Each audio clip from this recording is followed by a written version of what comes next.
in Somerset. Tonight we're in Yeovil, and welcome to Question Time.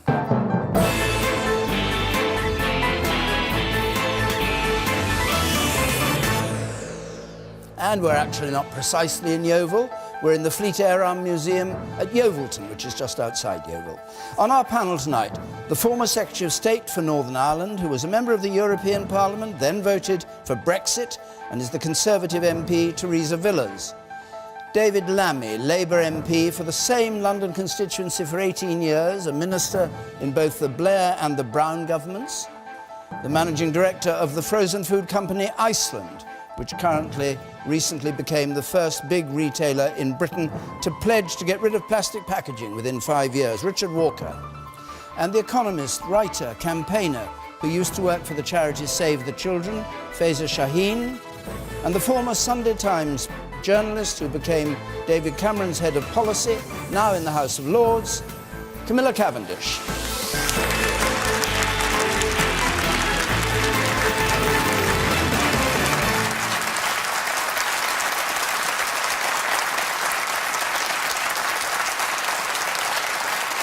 Thank you very much. And remember, as always, from home, you can argue these issues using the hashtag BBCQT on Twitter and on Facebook. Let's have our first question, which comes from Victoria McGregor. Would you still make a donation to Oxfam? Would you still make a donation to Oxfam? David Lammy. Yes, just about. And that's because there is so much to do across the world, and Oxfam and a number of aid agencies have been leading the way. There are 130 million young girls across the world who are not being educated. In our own country, we're pledged to get 11 million of those young girls educated by 2020. I think of Ebola and diseases across the world like malaria, which we could overcome, and the wonderful work that taxpayers in this country have contributed to. So I know that there is a debate about getting rid of aid entirely. It's not one I agree with. Having said that, this is a moment for the aid agencies to step up and understand why the public are so upset.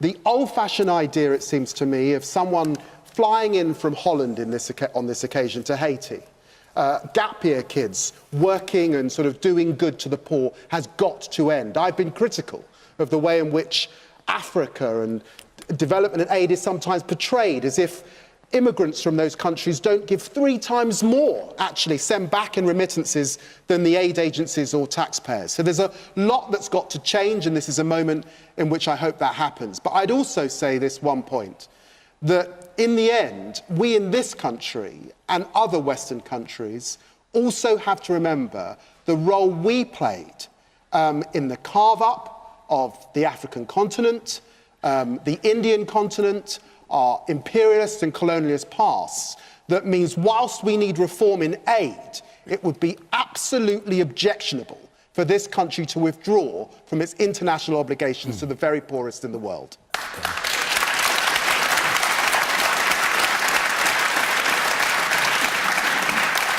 Of course, the question arises from the 2011 cover-up, as Oxfam was accused of their staff in Haiti using prostitutes. Faiza Shaheen, what do you think? That what we've heard over the last week is incredibly disappointing. I hear it when people say that I'm not sure if I should give money anymore.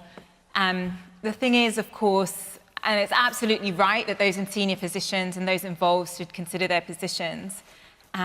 But the big thing is, of course, is that despicable people cannot stop good people from doing good work and doing good deeds. This is humanitarian work. We are humans. We need to retain that. We need to fight for that. I totally agree that the development agencies need to do a lot more.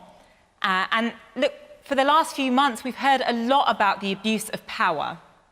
We've heard about it in Hollywood, we've heard about it in Parliament, and we've heard about it in sports. And this is just another place where that societal problem is clear.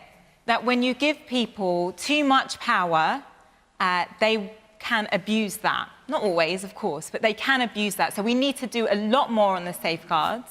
And we need to do a lot more to make sure that some of what happened in terms of, not being known that this guy was managed to get another job afterwards, that can't happen again. And that's the sort of thing we need to make sure they do now. So what I would say to you is if Oxfam and other development agencies can't show that they are making that difference, they are shifting their funds and shifting the way that they are doing things, then that's the point at which you say, OK, look, they haven't changed Can I just their put ways. to you a quotation from the Oxfam Staff Training Manual and ask you whether you think this is a proper or adequate answer to this? It was written in 2006, and it says, "We haven't banned the use of prostitutes, but we strongly discourage it."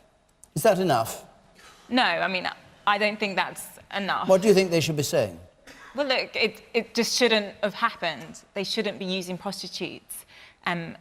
Look, I worked for Save the Children for just 18 months, and the issues that are coming out here of quite macho environments are things that, of course, are there in this sector, and I saw them. And there was a bigger issue, and I completely support the use of foreign aid, and we need to think about, I was there when the Ebola outbreak happened, and you think about people that go there and help people. I mean, they're heroes often, and we often find that if we hadn't have made those interventions at that time, can you imagine what would have happened if that disease had spread further? So it's really worth that investment. All right. But there's a lot of change that does need to happen within the development sector, and this is the time to do it. All right. The person there in blue who just had their hand up. Yes.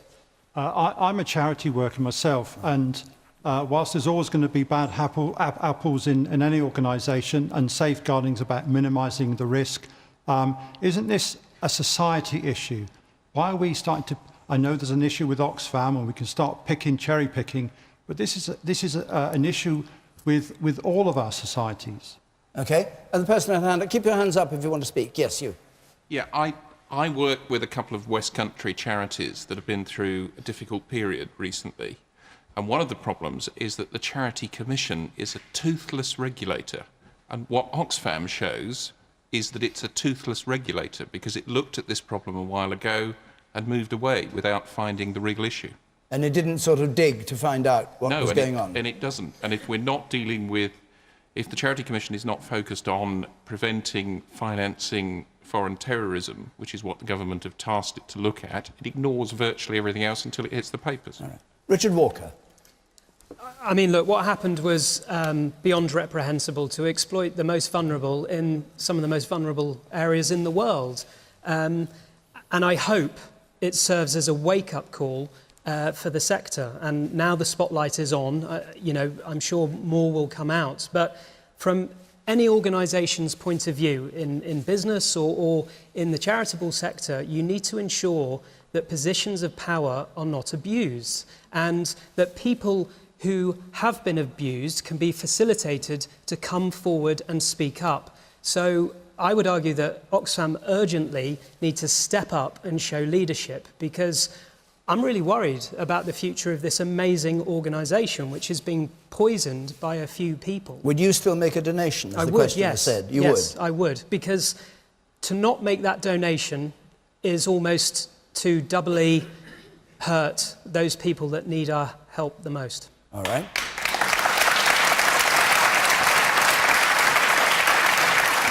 Camilla Cavendish. So I don't think this is a debate or should be a debate about shutting down aid. I think this is a debate about accountability. And I agree, we can't just single out Oxfam. There are clearly issues, unfortunately, that are emerging across the board. But the truth is that I think if I was running Oxfam, and I was an aid worker a long time ago, and I know how chaotic it is, I know there are great people working on the front line, and I know how these things, I can imagine how these things can go wrong. If I'd been running Oxfam, I would have shut down that operation in Haiti. I would have fired that guy rather than paying him off so he'd get a job somewhere else, and I would have put my hand up. That wouldn't have shut down the help to Haiti. All that would have meant was that other agencies who are already there would have moved in.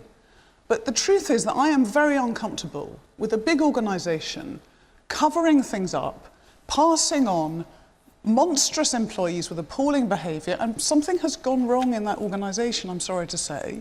And I think this is a deep issue of accountability. I have not actually donated to Oxfam myself for years. I donate to Médecins Sans Frontières and smaller charities where I feel I really know the money's going to the front line, but that's a sort of personal decision. But I don't think it's okay for institutions to say that because their mission is to help the vulnerable, they are not accountable. That to me is wrong, and we need to do something about it. The Speaker at the back said that the Charities Commission wasn't doing its job either because it didn't pick up on this and didn't investigate it properly, and they are the watchdog, as you were saying. Well, I think that's a very interesting issue, and I mean, I know some of the work of the Charities Commission, which actually has been very effective. I think you're talking about terrorism and that aspect. Maybe they have focused on that more. I think regulators always have a difficult job. I'm sure more should be done. But you know what? Oxfam shouldn't have let this happen in the first place. Okay. That's kind of... Teresa Villas. I mean, it is repellent that people who were there to help vulnerable people ended up exploiting them. So I think for the moment, when making a donation, I prefer to give to a different aid charity than Oxfam until Oxfam can prove that it's cleaned up its act. But I agree with the speaker at the back who said, unfortunately, people who abuse power are present in all sectors of society. The crucial thing now is for the aid sector as a whole to make sure that they have the most robust possible safeguarding mechanisms so that whistleblowers can come forward, so victims can come forward, and so this type of abuse is detected at an early stage and stopped in its tracks. But I'm convinced that we should continue as individuals and as taxpayers to donate to development aid. It is crucial not only just for the moral reasons of helping some of the poorest and most disadvantaged in the world, but it is also crucial, I think, for our interests as a nation. And I take as an example the fact that UK taxpayers' aid has supported almost 65 million people to have access to clean water and healthcare. Now, that kind of project is essential in tackling antimicrobial resistance. And you support the 0.7% of GDP going to aid, do you? I do, Which many people yes. criticise on the grounds that it's a lot of money and could be used elsewhere. Unequivocal support you have for it. I support the 0.7% target. It is a lot of money, but there is a moral case to do this. But there are also very sensible, practical reasons why it is in the interest of the United Kingdom to spend this money. You agree? I don't support the 0.7% target. Not because I don't think that aid is important or because I don't think we have done some great things as a country, but because when you set a target like that and you set it in stone, it becomes an enormous incentive for people to spend money without thinking it through. And that's why I have never actually supported that target. And many years ago, I started writing about Ethiopia, which is a huge recipient of British aid, where the government was using aid to silence dissidents. And I wrote with the help of Human Rights Watch, and I couldn't get the government to talk to me, and I couldn't get the agencies to talk to me because they had too much vested, and they had essentially, you know, too much vested interest in continuing that flow of money. Did you say all this to David Cameron when you were working for him in the policy unit? I have indeed. Over many years said that to him. Actually. And he takes no notice, or he took no notice? Believes, I'm sure still, and did then absolutely passionately in aid. He believes in helping the most vulnerable. That's great. What I object to, and what I worry about is when you set a target in stone, you create a strange set of incentives. You say. I run a charity. The Charities Commission's been given dozens of new powers by the government to investigate charities. It just isn't using them because it doesn't have the resources to do so. Why has it taken a national scandal for them finally to investigate Oxfam? And your answer to that is that they don't have... They're short of resources. And the woman there on the left. Andrew Mitchell was the Secretary of State when this scandal took place, and he said that the reason he didn't know about it is because Oxfam described it as misconduct, and the officials that differed took it no further. So surely there's culpability there. If something came through my desk that said misconduct, my first question would be, what kind of misconduct? They didn't ask the question. Right. He was a minister in your party's government. What do you say? Oxfam should have described the type of misconduct that it was. No, but she says if you get a thing on your paper saying misconduct, you investigate. You don't just say, oh, misconduct, right? Well, I mean, certainly in hindsight, they should have asked more questions, but the real culpability here is with Oxfam for not disclosing the nature of what happened. Any more points for anyone? Otherwise, I'll go on to the next question. Yes, you, sir. Will all these these people that's been caught now be blacklisted and stopped from working within charities in the future? David Lammy? God, I hope so. I mean, look, I think the point is about power. De facto, if you are coming from Britain to any of these countries, you have considerable power. You land in those countries, you see the jeeps that people go around in, the salaries they get are significantly higher than local people. What we've got to do is we've got to bend towards the south. You need local workers, local community. You've got to lift them up. Far, far more than sort of Westerners arriving. So, of course, they've got to be sacked. And let me just say, Oxfam have got to move rapidly to show that they have heard. I think there've got to be more people looking at their positions and stepping aside. Fresh people have got to arrive. They've got to be southern-based, connected to the ground, to really demonstrate that they've got it. And lots of other agencies have got to follow that as well. When taxpayers are funding Oxfam, 32 million, it does require greater scrutiny. And that's why it is right that ministers are asking questions about what that misconduct was and that the Charity Commission isn't just a toothless regulator. Absolutely. Okay.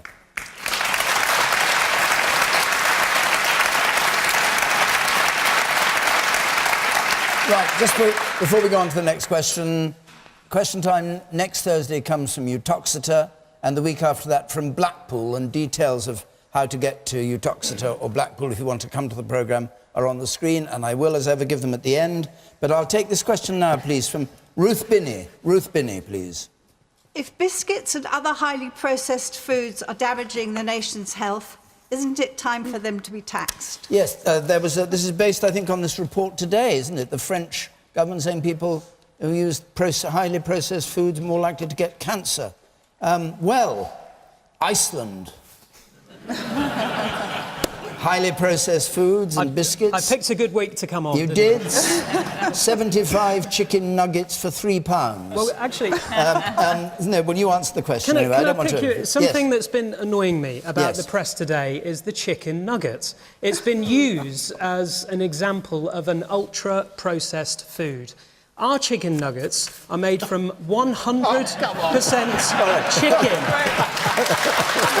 and breadcrumbs. And there is an important point here.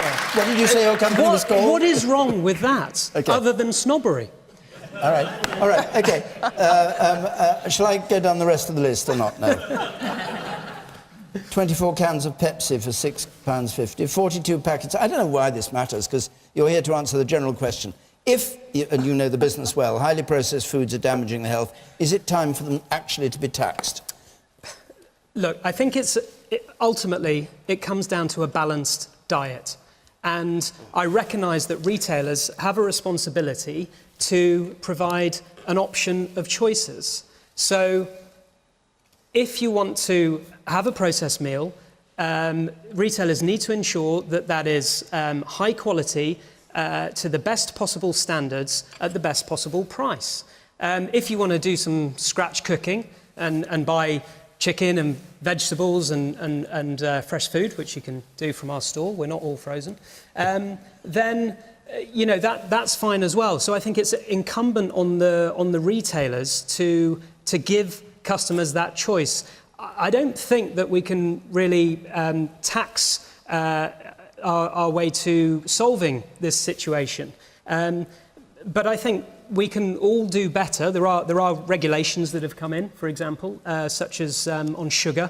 And don't tell anyone, because I'm hoping our customers won't notice, but we've taken out over the last year 10% sugar. But do you accept in principle that highly processed foods are less good for you than fresh food? And this report by the French doctors saying you're more likely to get cancer, are you disturbed by that, or do you reject that argument? I'm not disturbed by it, and I think the researchers themselves have said that more research needs to be done. But every week there's a food scare, and it may be excessive alcohol consumption, or excessive fat, or excessive sugar. And of course, if you eat one thing always, it will be bad for you. The fundamental point here is it's about balance and choice. And, you know, retailers have got to work damn hard to make sure that our products are as good a quality as we can make them. Camilla Cavendish. Well, I was the author of the sugar tax on fizzy drinks, which is coming in next year. So I'm regarded as a health fascist and deeply unpopular with many sections of the community. Are you unpopular with Iceland? Well, I don't know, because by the sound of it, You can buy quinoa, asparagus spears, you know, not what you think. Great. I live on asparagus spears, that's all I know. All right, come on, back to the sugar. So, look, what I discovered... So, you know, the evidence on fizzy drinks is terrible. Teenagers in this country drink an enormous amount of it. Richard's point about moderation is right, but the fact is we don't seem very good in ourselves at being moderate. We wanted to bring in a tax to make those drinks more expensive. There was an onslaught from the companies. Every company said they couldn't possibly reformulate, it would be impossible to change their ingredients, it would be impossible to take the sugar out. Here we are, 3 months before the tax comes in, and every single company except one has already reformulated its drink to avoid the tax, which I think is a huge success. And I do actually think, sadly, I would much rather work with business to do these things, but sometimes you really need to put pressure on, because it is very difficult for consumers to know what on earth we're supposed to buy. But and making things more expensive does change people's behaviour in a way that I'm afraid all the leaflets we've all read over the years and all the newspaper articles fundamentally don't. You talk about sugar, but do you think all processed foods, I mean, they're saying today the longer the list of things that make up the food, the more likely it is to be highly processed. Do you think they should be Well, this taxed? is what I've read. I think it's very difficult, having done this sugar tax, which is relatively easy to tax sugar in a drink because it's quite easy to isolate the sugar. I think it would be incredibly difficult to tax individual ingredients, which is actually why the government is trying to work with businesses like Richard's to do something slightly more sophisticated. But there's obviously an issue about the way in which corporations and food businesses behave when they are given these regulations, and there's obviously more we can do on that front. There's obviously the other side of this equation, which is people's pockets. Part of the reason that they will go to Iceland and go to certain stores is because they're cheaper, and they'll buy things that perhaps are more processed and are you know, a pound for chicken nuggets or whatever it is, which my husband quite likes actually.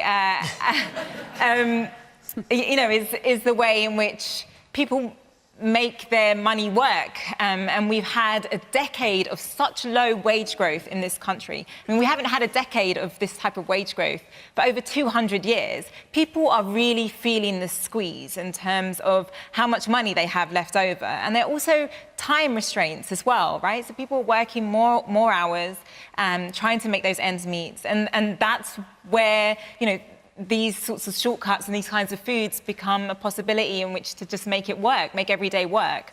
So we don't want to punish those people. We want to do something on both sides of those equations. We want to give people more money, make sure they have jobs that pay them well, and we want to make sure that they can buy good produce. You know, there's some places you live and there's like food deserts. It's like hard to get good fresh produce in your neighbourhood. So we need to do something on both sides. Ruth Binney, you asked the question, what do you think?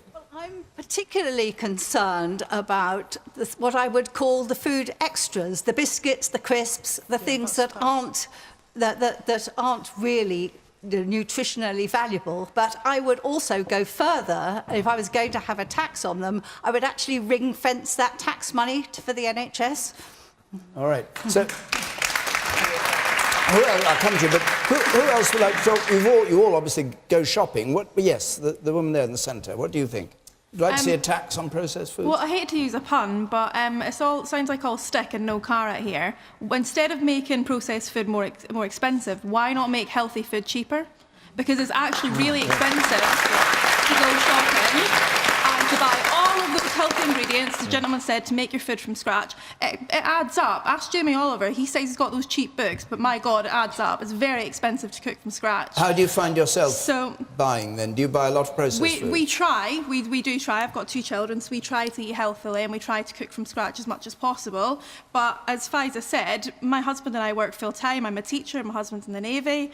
It's not always possible to go to the supermarket, gather up all those ingredients, pay for it all at once. It's actually really expensive to make one meal as opposed to grabbing, I don't know, just a quick takeaway meal or something like that. The man in blue there, do you agree with her? On making fresh foods cheaper, you can go into Asda and they've got things like raspberries, they're £2 a punnet or 2 for £3.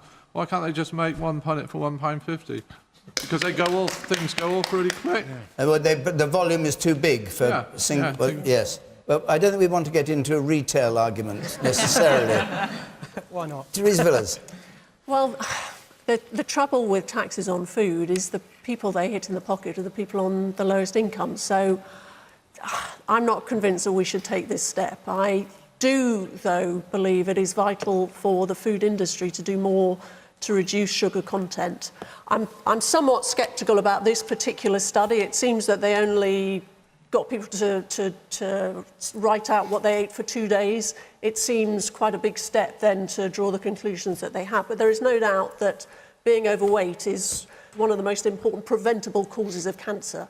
So both the food industry and, you know, government and society as a whole, we need a strong public health campaign to educate people and support them in trying to eat more healthily, because that is the best way to prevent themselves from getting cancer. OK. And the person up there on the gangway, yes. Yes, you. Yeah, why do we always come back to this thing about if you put prices of these processed and sugary goods up, it's always the lowest paid people that will suffer? Why does anybody need to give their children cans of Coke? Exactly. You're not going to die if you don't have a can of Coke. There's water, there's much less fizzy sweet drinks about, and cheaper. Yeah. OK. And the one there. Yes. Perhaps we should look at the cause and go back to the syllabus of home economics at school and teach children how to cook properly from scratch. Yeah. We used to do it when I went to school, and now they have to put a topping on a pizza that they bought in a shop. Yeah. David Lammy. Thank you. I think we've really got to keep in mind when we're talking about taxes, families where both couples are working and finishing work at 5, 6 o'clock in the evening. Like her family. We've got to keep in mind single mums. We've got to keep in mind those on 0-hour contracts. And so the fact is that processed food is a way of life. So it seems to me the starting point is the regulation. Don't underestimate the power, of big supermarkets in this country. Don't underestimate how governments can defer often. The debates around labelling.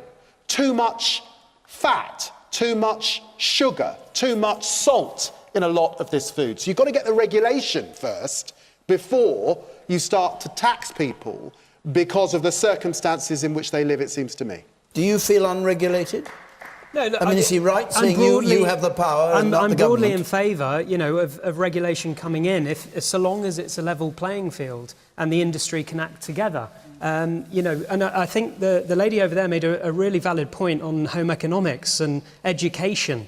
That must play a role as well. You know, why do we always blame the schools? No, for what in the end is a supermarket's problem? And listen, you know, leave the teachers out of it. Let us not demonise a ready meal, because if it's good quality and you know you don't have much time, then what is the problem? Can I explain one thing? I'll come to you. The sugar tax on drinks, it was not a tax on customers, it's a tax on manufacturers. And the whole point of it was to get manufacturers to change the ingredients in the product. So they've cut down the amount of sugars. That's what.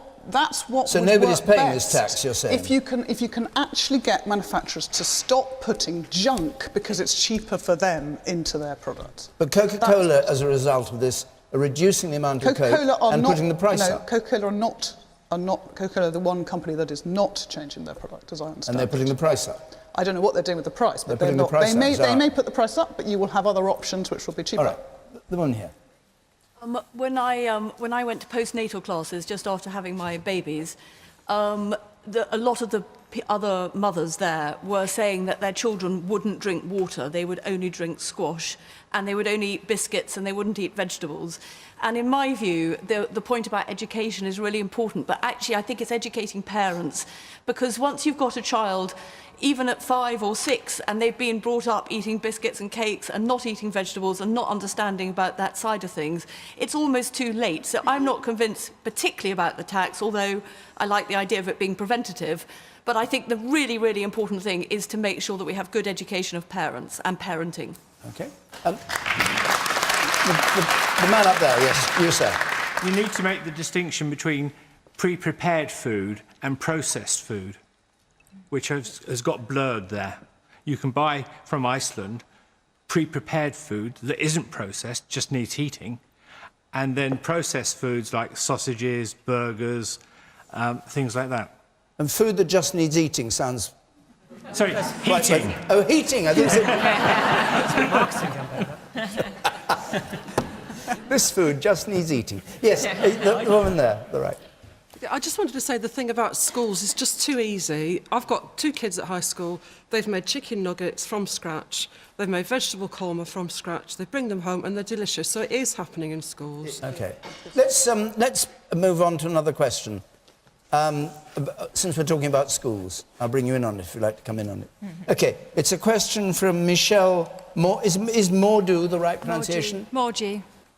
Can the ticking time bomb of mental health and stress in our schools really be solved by even more testing? And this is based on this announcement that schools, 8-, 9-year-olds, going to have tests of their tables added to the tables they already have. But further from that, also the suggestion from Nick Gibb to bring testing further down to 12-year-olds because it would alleviate their exam stress further on in their educational career. And obviously health and stress in schools is a really serious growing issue. Teresa Villas, what do you think? Yeah, I do worry about the amount of testing there is in schools, but it is working. School standards are rising. Literacy standards are improving dramatically in our schools. We are seeing exam standards rising as well. And I believe that whilst, I think it's important to keep these things under review, I think we should think very carefully before introducing new tests. But, for example, with the latest announcements on times tables, these are the sorts of tests that have been used successfully elsewhere in the world. And I do believe that testing is helping to deliver very significant improvements in our education system. Okay, Michelle... Are the test scores rising, but actually the application of the skills are not rising?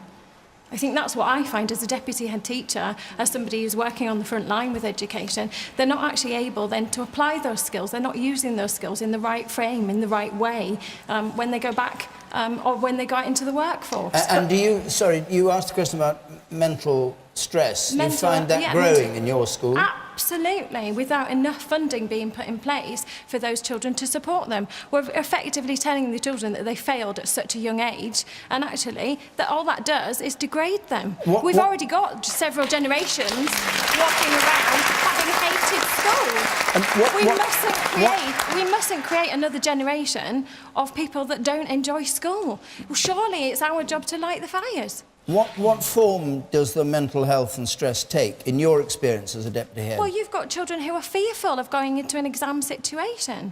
They're fearful of it. They're worried about not passing. They're worried that all they're bothered about is what they get on the test score. And then it becomes not about acquiring skills for life. It becomes about a test score. So yes, actually, the phonics test did raise the standards. It raised the standards in passing a test, but it didn't actually impact on reading. And that's what it is. I'll cultivate a love of reading. We are going up the international league tables on literacy and reading. It has and how are we doing on mental health?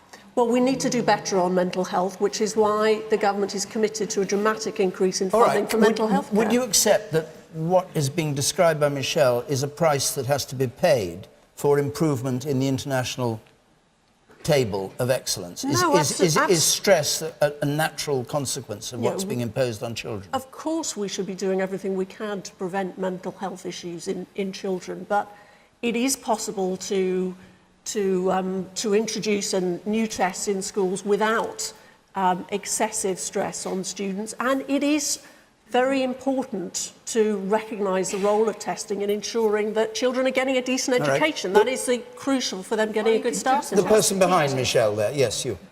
I've been a teacher. I've also written exam specifications. I've been a teacher for 23 years. I now work in a charity with people who suffer with mental health issues. I understand that assessment is simply about statistics. It's simply about, so this country can say to another country, look how good our students are. This generation are disempowered. I have 3 children in their 20s.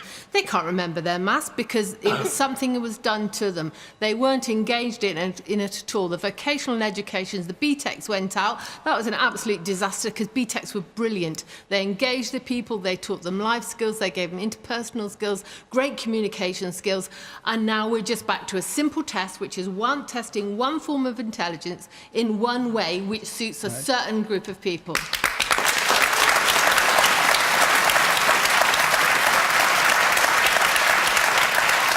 Camilla Cavendish. Well, I have 3 children and the eldest is just about to do his GCSEs. And I think, you know, I've been around the policy world for a long time. It's not till you have kids that you see it for what it is. And what I can't believe is how little has changed since I was at school. And it seems to me that we test memory, we test short-term memory and being able to learn things by rote. And it is important to learn your times tables. But we still test those things when we're living in a world where short-term memory is no longer very important. And I do think your point is very interesting about the application of skills. We have gone up the league tables. But I worry, when I look at the GCSE courses, about the content of those courses and the number of keywords you have to just produce in order to get the tick in the box. And I think there is something missing. I wonder actually whether we should still be testing kids at 16 at all, given that everybody now stays till 18. And I worry that we are just creating, I mean, luckily I think we have abolished AS levels, which means that at least you don't have yet another series of tests. But what we need are children who are really curious about the world. We need children who can actually apply their skills. And I have to say, I do believe in testing, I do think it's important. But I don't think we're catering for children with dyslexia, for children with a whole series of challenges who are not particularly good at short-term memory. There are many other skills that we're going to need if Britain is going to compete in the world. And what about the stress and mental health as a price that's paid for well, this I think we are testing seeing regime? an awful lot of that. An increasing amount I do of that? think the onus is partly on schools to, as much as possible, try and reduce the stress. I think some children at a very early age are picking up stress from their teachers and from the whole environment, and I think that is a major problem. Okay. The woman up there, I'm going on.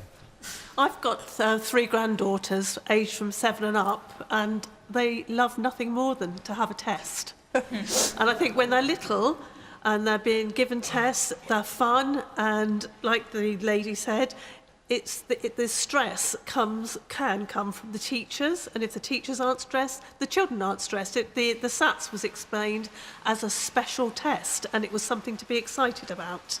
Okay. And you sit in the front. There are a lot of people with their hands up. We'll just hear from... Yes. Yes, you. Yeah, so at my university, someone said their kids really enjoy testing, a majority don't. At my university in Southampton, there's a real emphasis being placed upon getting kids to engage in the school through actually learning through sport. So that actually, rather than sat down in the classroom learning their times tables, they're actually applying these skills through PE, physical education, which is actually being proved to work across Hampshire on a large scale. Okay. I think should be rolled out across more counties across the UK. Faiza, do you think there's a rising problem of mental stress among children because of exams? It's not a matter of thinking, it's a fact, isn't it? It's just there, and we need to listen more to teachers. And this is what's happened in the last, 8 years since we've had Conservative-led governments as well, that we have cut and cut and cut. Teachers themselves are under huge amounts of stress. You don't have teaching assistants anymore. It's just a lot more to do with the testing as well. And we need to listen to you about your own stresses as well as what's going on with the children and the kids in your class. We already assess our children. I think it's frankly insulting to have to bring in a test to do a job that we're already capable of doing. Trust the professionals. We do know what we're doing. And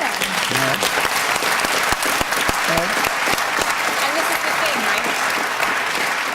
And we hear about mental health all of the time, from Theresa May talking about investment in mental health. When I go out and talk to youth services, when I talk to people working in mental health with young people, it's cut. The truth of the matter on the ground is very different to what we hear from government ministers. Okay. Richard Walker, you must see lots of people coming out of the education system to work for you. What's your impression of the way that they're being taught and the pressures they're under? Well, I'm no educational expert, but I am a dad to 2 young girls. And obviously I want them to be the best they can be and do whatever they want to do in life. But I'm already worried about the amount of homework they have and the amount of tests they have. My wife used to work in Norway, and I think kids start school their age 6 or 7. And it seems a lot more of a relaxed introduction. But to David's point, in terms of what we see, I think in terms of targets, a lot of school leavers think that maybe higher education, university is the only option available to them. But, you know, Skills for Life was a great phrase, because we need to be looking at a broad suite of options, from vocational training to the apprenticeship levy, which has come in, which is fantastic. So we sponsor school leavers, we pay them a graduate equivalent salary, but they're 18 and they can train with us. Okay, let's come back to the testing. The woman on the right there. I think a lot of the mental stress is caused by the desire of parents or the children themselves to succeed. But I think a lesson in life is, if you fail, you then try again harder the next time. So I don't think these children should be under undue pressure the whole time. Being a failure is also a lesson in life. And the woman there on the right, yes. You said that, that your government was committed to providing more support for mental health in schools.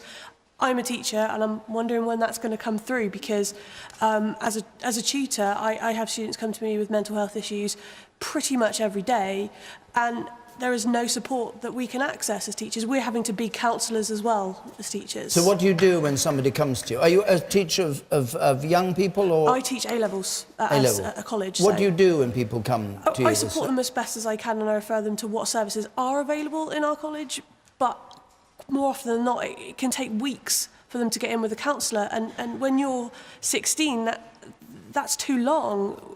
They need help then and there. But do you attribute this to the testing in schools? Oh yes, there's a huge amount of pressure put on young people to get the grades they need at A-level to get into university, and it's this constant, you need to do this to get to the next step, but Okay. what's the end for them? David Lammy. Well, I think the question is, why have the government suddenly decided that we need another round of tests for 8-year-olds, that is the priority? I just don't think that's the priority. The priority, if we're going to exit the European Union, is skills. So bring back night schools in this country. The priority is invest in youth services in this country. The priority is, why have we cut FE budgets by 50%? Are any open in the evening so people can skill up? Those are the priorities. Not testing 8-year-olds. And yeah, it's so sad that we're walking down the road like the Americans. We're seeing more self-harm of youngsters, really young kids. Our teachers are stressed out and leaving the profession. And if you have a child with a mental health problem, or a learning disability, or one of those issues, you try getting a speech therapist. You tried ringing up child and adolescent mental health services. Impossible to get on the waiting list. You're waiting for years, basically, just to get seen. That's the context. Yes. Now, under Conservative-led governments, there's now 1.9 million more children studying in good or outstanding schools. We are seeing stronger exam standards, and also, for the very first time in the history of the NHS, we are introducing waiting time targets for mental health care.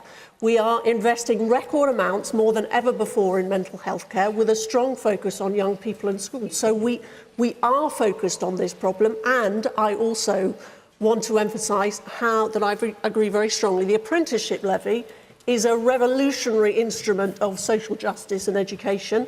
It's going to mean many million more young people getting a real effective start in life. So I just don't accept Pfizer's characterisation of schools under this government. There have been very significant improvements in our education. What do you say to the point David Lammy was making about people who need psychological support and can't get it, people who need speech therapy and can't get it, the long delays that the teacher was talking about, everybody knows about, before these young people get help? Of course we want people to get help as quickly as possible. Of course you want them to, but the question is, he's saying you haven't done anything about it. No, but that's why we're investing far more in talking therapies than the government of which he was a member ever did.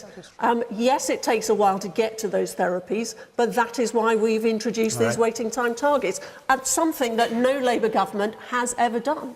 The person up there at the back, on the gangway, yes, you.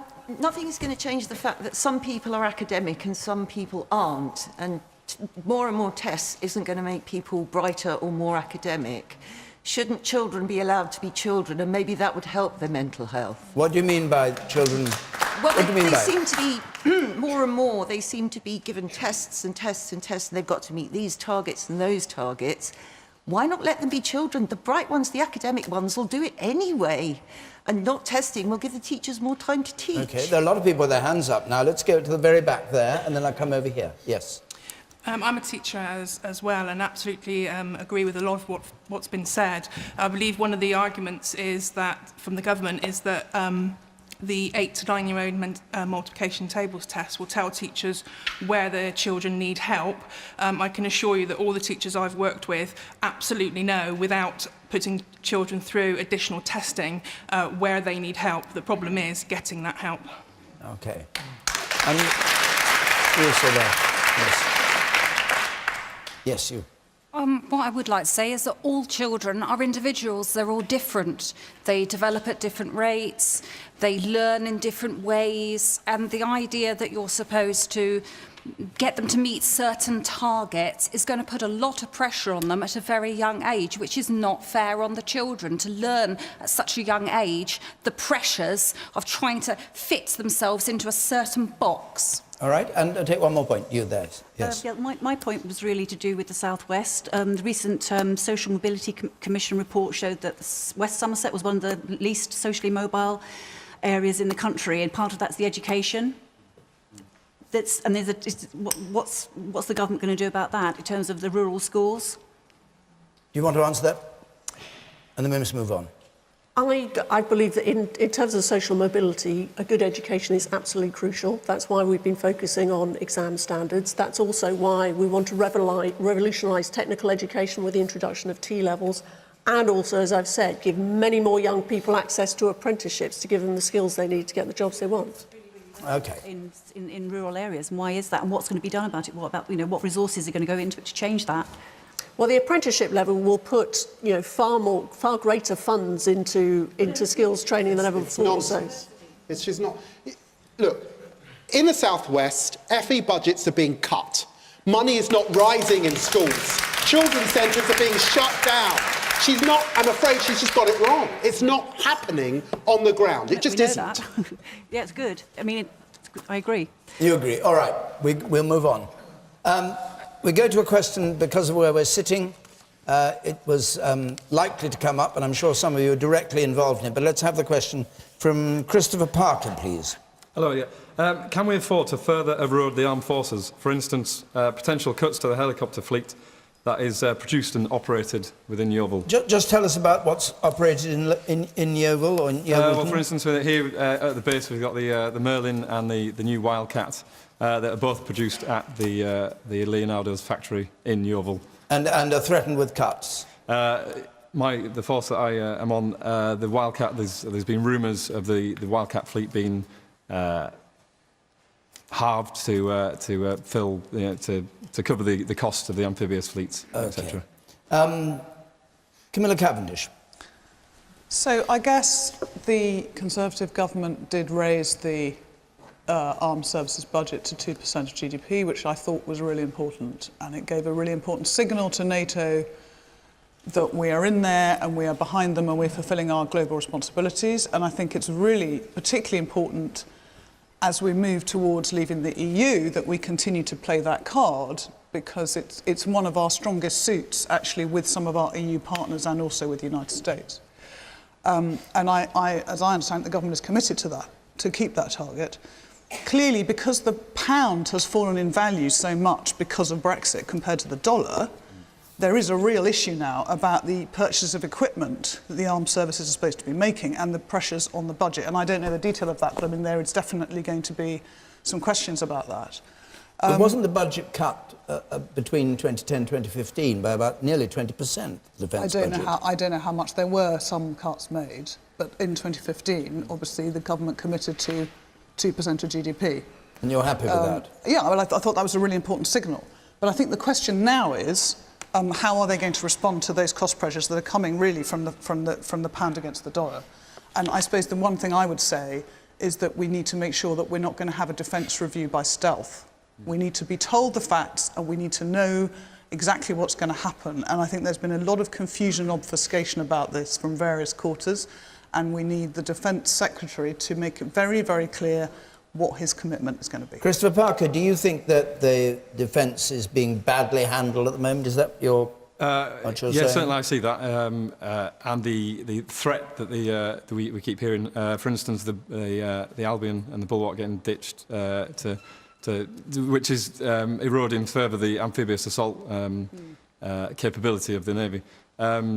We need to plug it somewhere. I understand, and money just doesn't go on trees. So, and also the Marines, potential cuts to the Marines as well. We can't just scrap these historic units as well.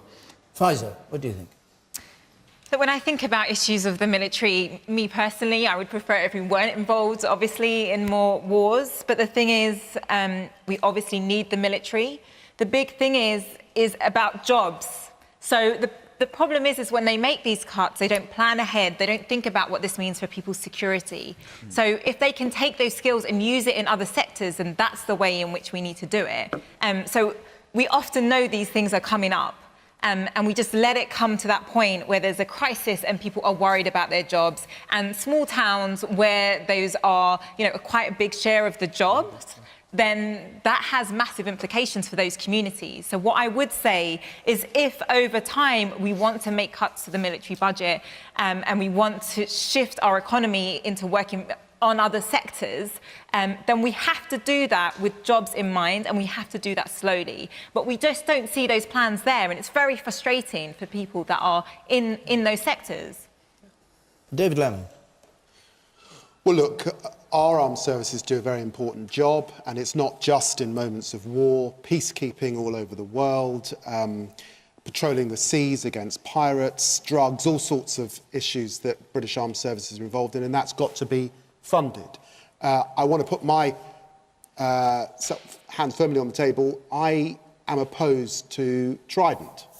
I have been committed to want our country to lead on nuclear disarmament for many, many years. And if we could at least cooperate with some others, particularly on nuclear weapons, then we might have more money to spend on the important armed services that we need. You were nodding, Christopher, about this. You agree with that?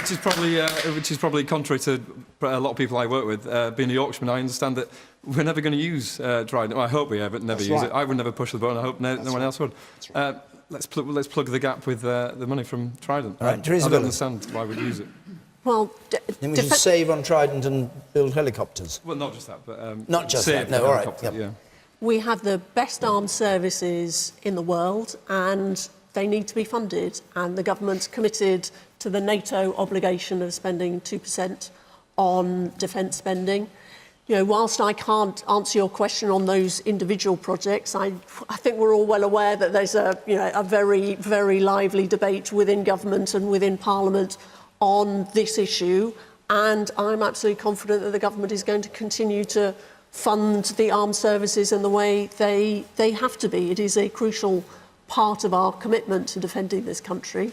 Unlike the Labour Party, who have a leader who thinks it might be a good idea to disband the armed forces, we totally support them. Very cheap, isn't it, really? But that is what Jeremy Corbyn has said in the past. And I think that it is important that we fund our armed services properly. Richard Walker.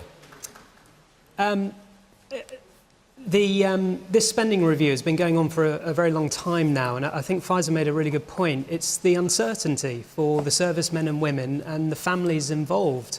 So whatever the government decides to do, I think they need to decide quickly and be clear. For me, being in this amazing building and seeing our heritage, we have some of the best armed forces in the world, and we need to keep investing in that. And I think it would be a travesty if Whitehall were to cut away at our frontline services. Okay, the man up there on the right, yes. Hi, I'm a veteran of two armies. I'm a veteran of the British Army and the American Army, and I'm absolutely disgusted at successive governments, both Labour and the Conservatives, and their cuts to the defence budget. I agree that with the lady on the end there, that there is... We're changing. The world is changing. There is no need for a massive standing army anymore. However, I can't understand why we're going to spend so much money on Trident when the threats seem to be coming from smaller terrorist groups, independent countries, things like that. Why is that? Okay, and you, sir, in the middle at the back there, yes. As an ex-serving member of the armed services, I also agree that we should not invest in Trident. We can test the relationship we have with the United States, and an attack on one in NATO is an attack on all. So let's just not put the money into Trident, and let's just let our big brother help us out if we need that. And you, sir, in the centre here.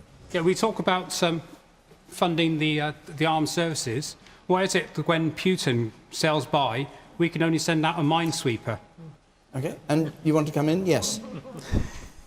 I think it's very disingenuous to talk about percentage of GDP when you're just about to crater the economy through Brexit, and that percentage is going to be a much smaller number. All right. Okay. Well, we didn't do Brexit tonight. We do Brexit most weeks. We didn't do Brexit tonight. We're coming to the end. Shame. We're just occasionally, even though all the ministers are out there talking, we have to take a break from it. Let's just have a last quick question from you. Robert Thompson. Are politicians incapable of answering questions? Was it just my imagination?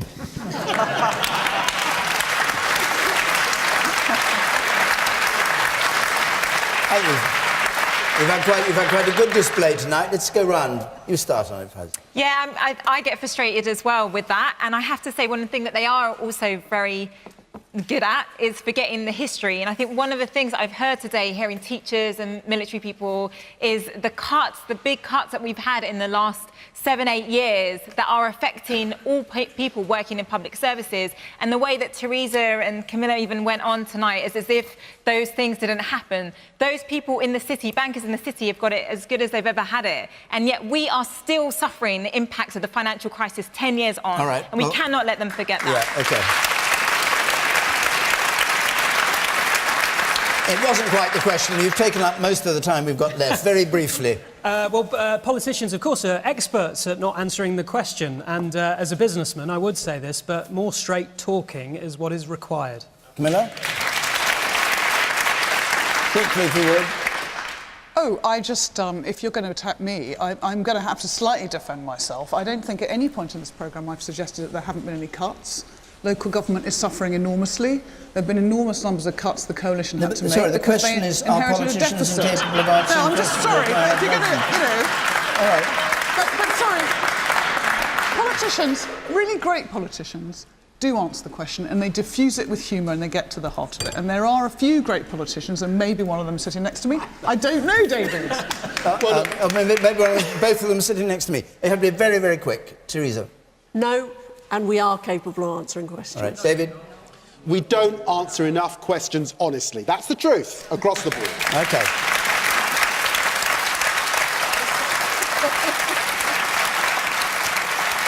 OK, more questions next week then, because time's up here. Uttoxeter next week. Chairman of the Conservative Party, Brandon Lewis. Boss of Siemens is going to be on the programme. John Prescott for Labour. Week after that, Blackpool with Ken Clarke, Diane Abbott and Nigel Farage.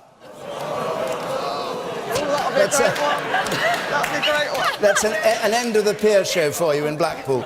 Call 0330 123 9988 if you'd like to be in the audience, or you can go to the Question Time website. The address is there, and you just follow the instructions.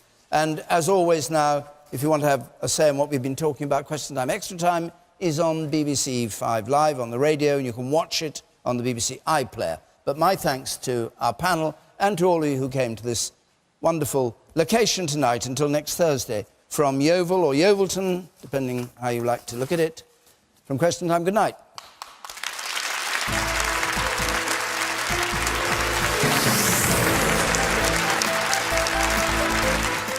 Next tonight, BBC One focuses on the painkiller fentanyl, deadlier than heroin, and its devastating impact on Hull in Drugs Map of Britain.